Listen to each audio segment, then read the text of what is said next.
Yesterday Upon the Stair. Written by Pit Viper of Doom. Read for you by Gemini Wishes. Chapter 8. Izuku knows he must look strange if Tsuyu and Mineta are watching him run. He zigzags instead of running in a straight line, weaving his way through the crowd of wailing dead. It's not as if he can help it. He doesn't just see and hear ghosts, he feels them too, and that means he can't simply walk straight through them the way everyone else can. As he darts toward the central plaza, he can't help but notice that the ghosts are moving in the opposite direction that he is. They cast fearful glances back at it, at the thrashing darkness that marks where Rei is. She frightens them. They're all dead and murdered, and she frightens them. It's a jolt when he sees a familiar face among the pale, bloodied, washed-out figures. Narita meets him before he can quite reach the plaza. His form is wavering, blinking in and out of view in the way that ghosts do when they're agitated. Izuku skids to a halt, and Narita nearly crashes into him.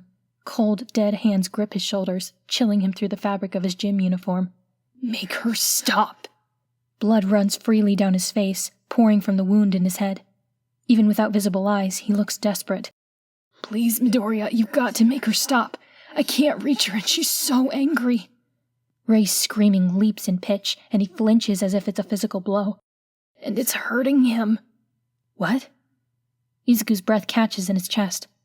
Other ghosts are staring, astonished. None of them realized that he can see them, and now here he is getting gripped and shaken by one of their own. "Eraserhead." The deathly cold grip tightens. "She's crazy enough that he's feeling it, and it's throwing him off. I've never seen him flinch this much in a fight, and he stumbles every time she touches him." Blood runs into his eyes, turning his glare red. "Make her stop, Midoriya. Make her stop or he's going to join us, and I can't forgive you for bringing her to him." "Where is she?" Izuku asks, heart pounding in his chest. "I'll get her out, I promise. She's just scared. She thinks I'm in trouble. Tell me where she is. Is she moving around a lot?" "No." Narita turns, letting go of him to point. "There, she's on the side of the fight, where that pile of downed villains are.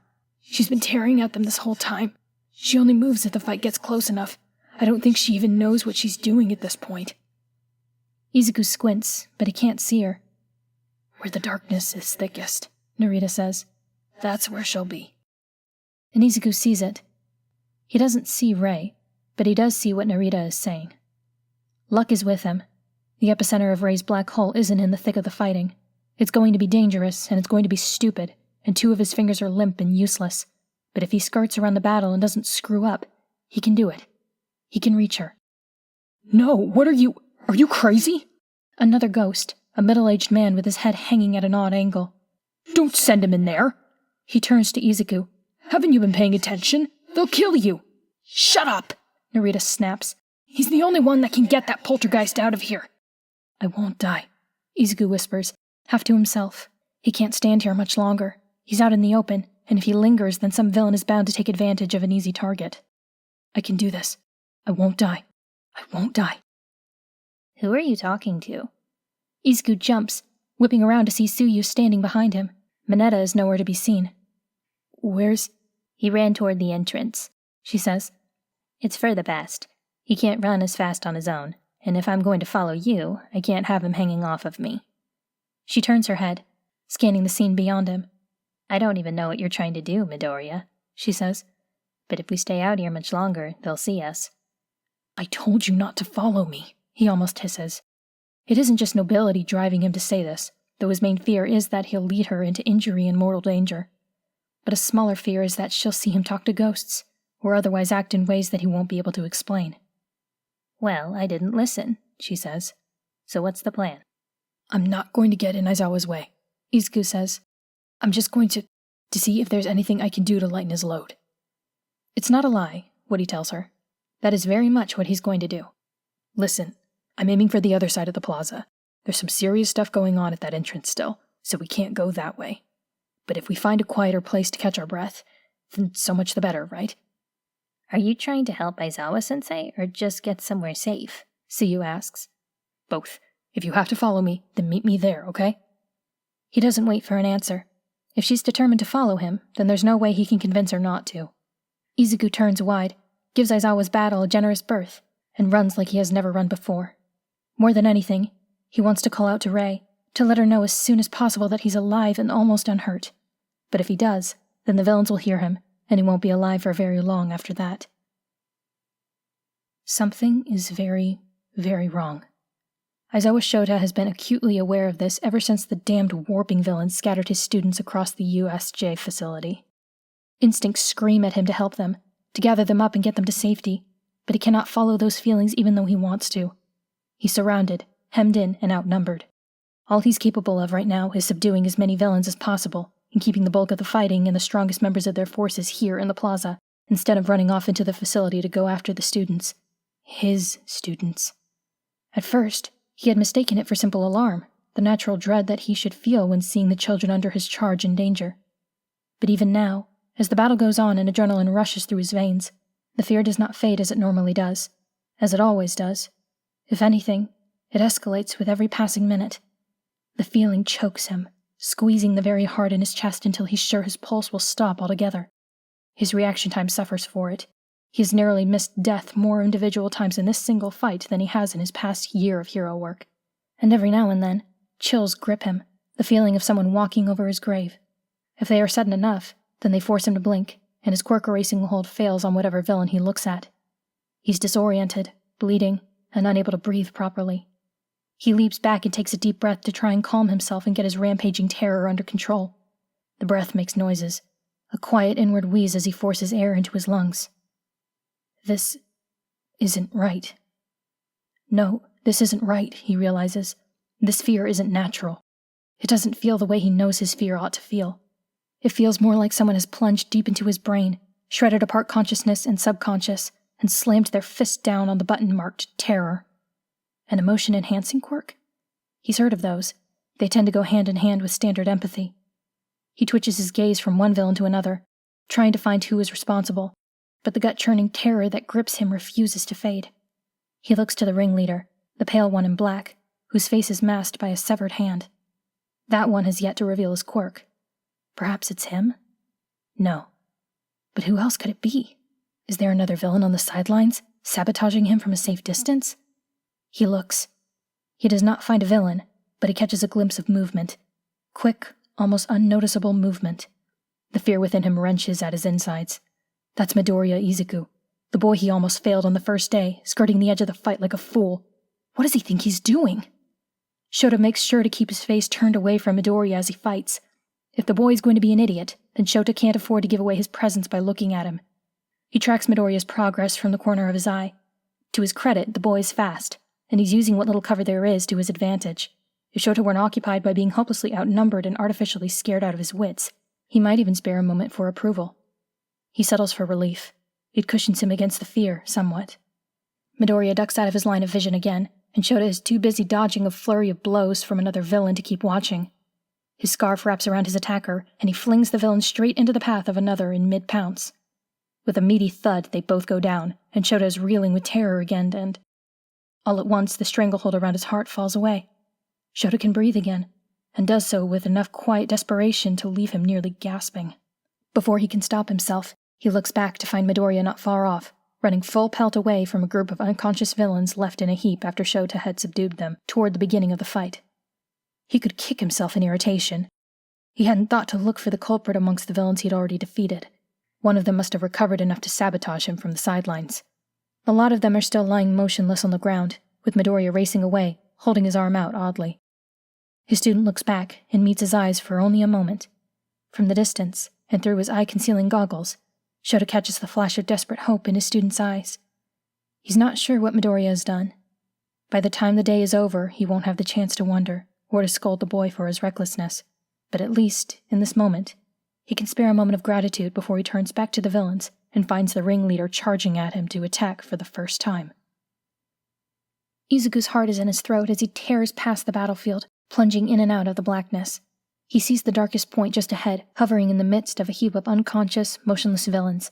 Other villains battle around him, from the low-level thugs to the hulking, muscular brute with dark blue skin and unblinking eyes. Ray's darkness lashes at him, chilling him to the bone marrow, but he keeps his feet moving and hurls himself straight into where the shadows are thickest. He feels her more than he sees her, a floating cold spot in the heart of the black hole. Izuku reaches out, and his fingers brush something that burns like dry ice. He wraps his arms around a familiar small form, and when he breaks through the other side of the darkness, he takes her with him. She struggles in his arms, clawing at him, lashing out with pure rage. "Ray," he whispers. "Ray, it's me." He looks back. The blackness is already scattering, giving him a better view of the battle. He searches it briefly and finds Aizawa looking in his direction. With the goggles, it's impossible to tell if he's looking at Izuku. Izuku skids to a halt some distance from the edge of the fighting, nearly losing his balance. He falls to a kneeling position, clutching Ray with both arms to make sure she doesn't get loose and go back to her raging. She's still struggling. Izuku crouches low and clings to her. Ray, stop," he whispers. "It's okay, it's me. I'm sorry. I didn't mean to scare you like that." The struggles weaken, and she finally goes limp and cold in his arms. When he feels small, frigid hands clutching at his arm, he finally looks down at her. Black eyes stare back, wide and terrible with fear. "I'm sorry," he whispers. "It's okay. It's gonna be okay, I promise." She twists around in his arms and hugs him, burying her face into his chest. The screaming has finally stopped. His friend is silent. "Midoriya!" He looks up to find Tsuyu catching up, keeping low to the ground as she darts along. "Tsuyu?" "Are you okay?" Tsuyu whispers, dropping down beside him. There's some scant cover here, but not much. "Fine," he says tightly. He watches the fight. To anyone who doesn't see what he does, Aizawa seems to have gained his second wind. He doesn't stumble or pause as he fights, and Ray's darkness has vanished so that Izuku can clearly see the whole scene. Narita is back, watching the fight and following Aizawa's every move. For the first time, Izuku feels the knot in his chest loosen as he just dares to hope. I think it's gonna be okay. We have a chance now." And then, across the way, the man who wears severed hands reaches out and catches Aizawa's elbow before it can strike him. As Izuku watches, aghast, the black sleeve of Aizawa's costume crumbles, and the arm beneath it begins to crumble as well before Aizawa breaks free. Ray, raising her head to watch, lets out a low hiss. "What kind of quirk is that?" Tsuyu whispers, horrified. Izuku hushes her. "It's not over yet," he murmurs desperately. "It's not over. He's just hurt. He can still—" He doesn't see the hulking Dark One move until it's already on top of Aizawa. It's fast, far faster than a person that size has any right to be. Their teacher turns to look at it and has to bend his head back just to look at the face, the misshapen, deformed mess of a face with its exposed brain and rolling, unblinking eyes. The brute brings its upraised hand down, and the fight is over before Izuku can blink. Before his eyes, Aizawa's shattered goggles go flying, and his teacher's blood splatters the ground. The tide has turned so quickly that Izuku feels sick with vertigo, and he can only watch in helpless horror as his teacher takes the most brutal beating that Izuku has ever witnessed. A strangled noise escapes him. He doesn't think, his mind is burned blank with panic. All he sees is Tsuyu horrified beside him, Narita screaming his head off as he hurls his intangible form at the monster, Aizawa limp and broken on the ground.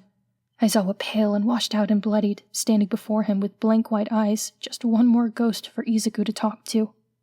Even when the beating stops, it doesn't. Not really. The monster, Nomu, Izuku hears the pale villain call it Nomu, pins him down, breaking and crushing his arms until Aizawa cries out with pain. Narita's scream joins it. He moves, because in that moment rushing into certain death is less terrifying to him than cowering and doing nothing as another ghost is made in front of him. His body moves and he doesn't think. With Ray following at his side, he ignores his classmates' warnings and runs. He makes no sound. The lower-level thugs are either out of commission or watching the beating.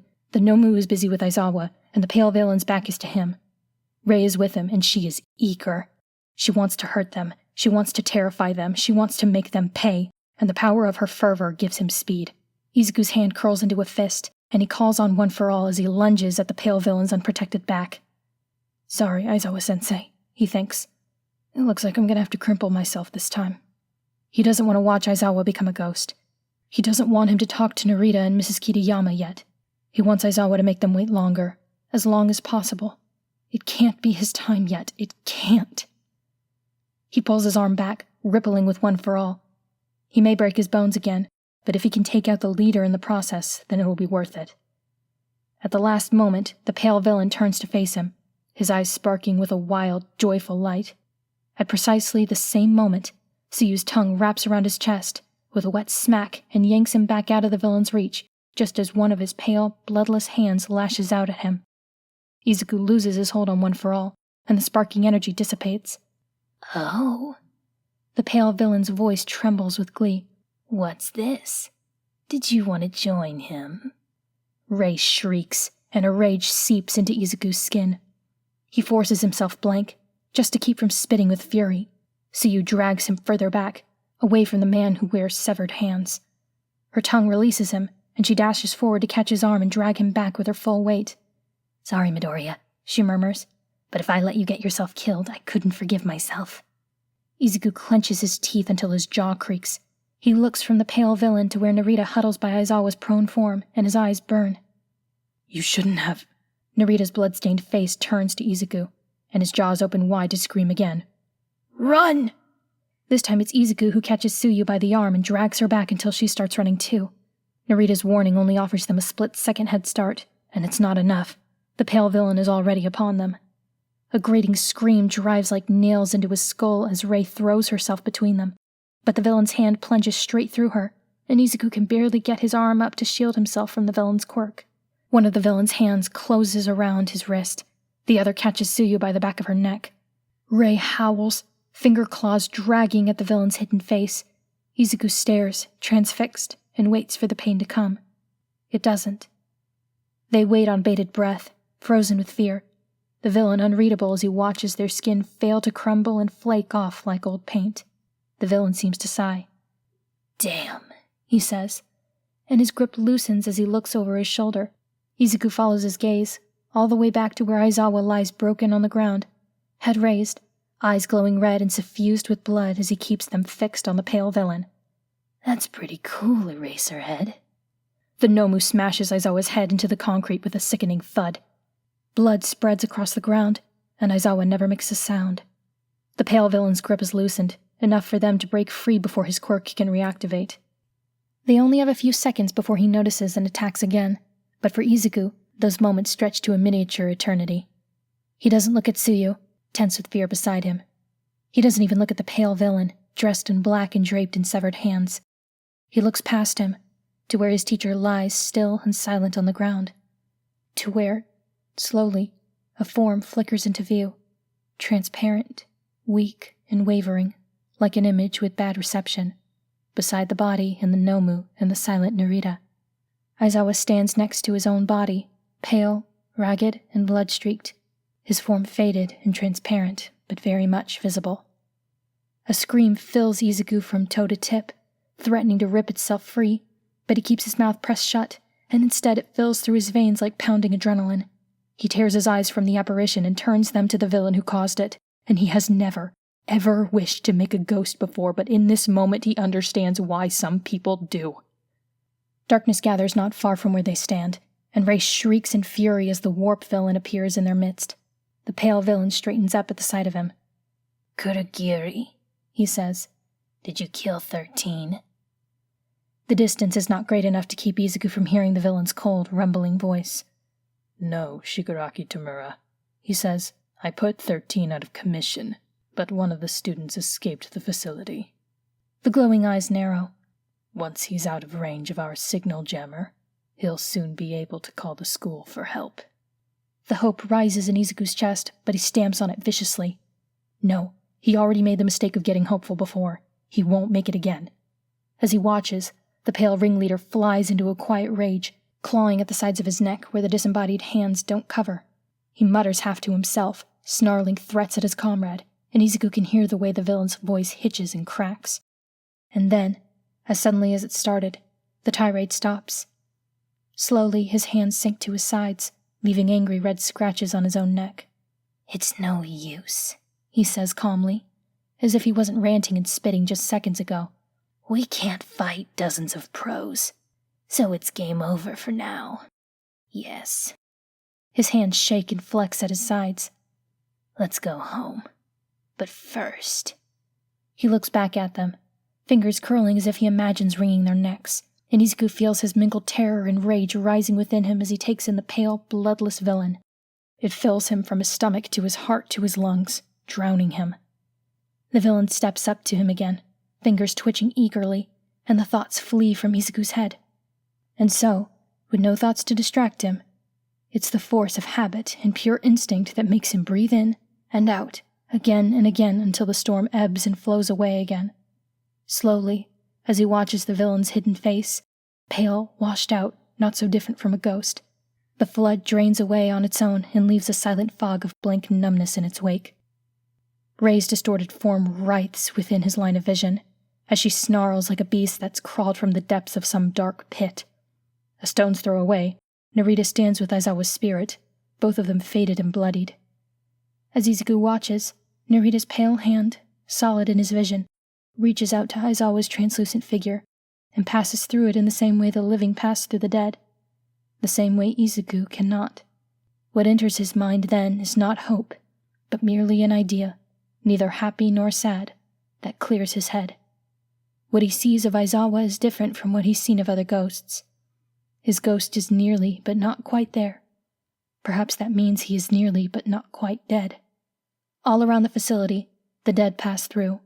Broken, mangled, with no bodies to breathe and no hearts to beat, they wail and weep and follow their murderers and wait, always patient, for their time of reckoning. Izuku lifts his eyes to the villains and breathes out again. My friends are scarier than you.